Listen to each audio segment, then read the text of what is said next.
लगभग एक ही पल में लोगों ने बिना किसी चेतावनी के अपनी चेतना खो दी। सड़कों पर अफरा तफरी मच गई और चलती कारें भी बेकाबू होकर हर जगह टकरा रही थीं। कुछ देर बाद एक महिला ने नाइट गाउन पहनकर दरवाजा खोला और फिर एक बड़ा समूह अपने घरों से बाहर निकला, जमीन पर पड़े पुरुषों और महिलाओं को देखते हुए। उन्हें कोई आश्चर्य नहीं हुआ, मानो वे इस दृश्य के आदी थे, क्योंकि वे असली इंसान नहीं बल्कि मानव रोबोट थे। भविष्य की दुनिया में 100 साल बाद लोगों को अपने रूप और शरीर की चिंता करने की जरूरत नहीं होगी। बस एक कनेक्टेड डिवाइस के जरिए असली इंसान जैसे दिखने वाले रोबोट को नियंत्रित करना होगा। यह डिजाइन मानव बुद्धि और मशीनों की क्षमताओं का एकीकरण करता है। यह न सिर्फ कामों को अंजाम दे सकता है, बल्कि लोगों के रूप और शरीर संबंधी चिंताओं को भी दूर करता है। इससे अपराध दर में भारी गिरावट आई है। यदि रोबोट खतरे में भी पड़ता है तो भी उपयोगकर्ता को कोई नुकसान नहीं होगा।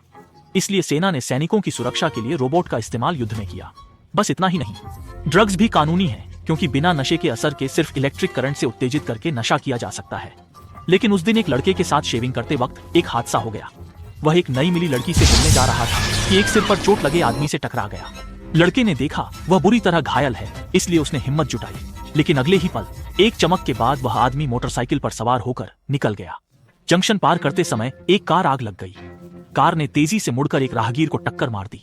जल्द ही उनकी आंखें जल गईं और चिप्स क्षतिग्रस्त हो गए, जिसमें वह लड़की भी शामिल थी। जासूस लाओ बू और साथी लड़की के घर गए, पर वह नहीं मिली। सिर्फ कपड़े लटके थे। अचानक एक चीख सुनाई दी। लाओ बू जल्दी से देखने गया, लेकिन जो देखा उससे वह हैरान रह गया। लड़की का असली शरीर 300 किलो का निकला। एक मोटा आदमी जो मर चुका था। कहा गया कि स्थानापन्न मरने पर भी उपयोगकर्ता प्रभावित नहीं होगा, लेकिन लड़की इस हालत में क्यों थी? लाओ बू ने लड़की की पुरानी तस्वीरें देखी, पर सिर्फ लड़के की आवाज थी। कोई सुराग नहीं मिला। उसी समय लड़का भी स्कूल में मृत पाया गया। दोनों की मौत एक जैसी थी। लड़के के वीडियो से पता चला कि वह मरने से पहले एक रहस्यमय व्यक्ति से मिला था। वीडियो को बढ़ाकर देखने पर उस व्यक्ति की शक्ल साफ दिखी। उसके हाथ में स्थानापन्न के लिए बना एक हथियार था। संयोग से लड़के का नाम टी था, जो रोबोट स्थानापन्न के आविष्कारक ओल्ड केट का बेटा था। ओल्ड केट रोबोटिक्स कंपनी के पूर्व अध्यक्ष थे, जिसे उन्होंने विश्व की सबसे बड़ी कंपनी बनाया था। बाद में कंपनी के विकास पर मतभेद हुआ। 7 साल पहले उन्हें निकाला गया। अब उनके बेटे की हत्या हुई है। इन दोनों घटनाओं के बीच कोई संबंध होना चाहिए। क्या बहुत देर हो चुकी है? लाओ बू और उसकी सहायक अन्ना डॉग केट के घर पहुंचे। लाओ बू ने एक डरावना सवाल पूछा, क्या हत्यारे का निशाना उनका बेटा नहीं था?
अन्य लोगों की तरह उसकी आंखें फोड़ दी गईं। फिर विमान डगमगाने लगा और तेजी से गिरने लगा। तभी लाओ बू ने अपना स्थानापन्न फिर से चालू किया। विमान दुर्घटनाग्रस्त होने पर वह बाहर फेंक दिया गया। भाग्यवश सिर्फ एक हाथ टूटा था। अब उसे वो गुप्त हथियार हासिल करना था, वरना सभी स्थानापन्न और उपयोगकर्ता खतरे में पड़ जाएंगे। एक भाग रहा था, दूसरा पीछा कर रहा था। लाओ बू का स्थानापन्न एक रोबोट था। वह जल्द ही हत्यारे तक पहुंच गया।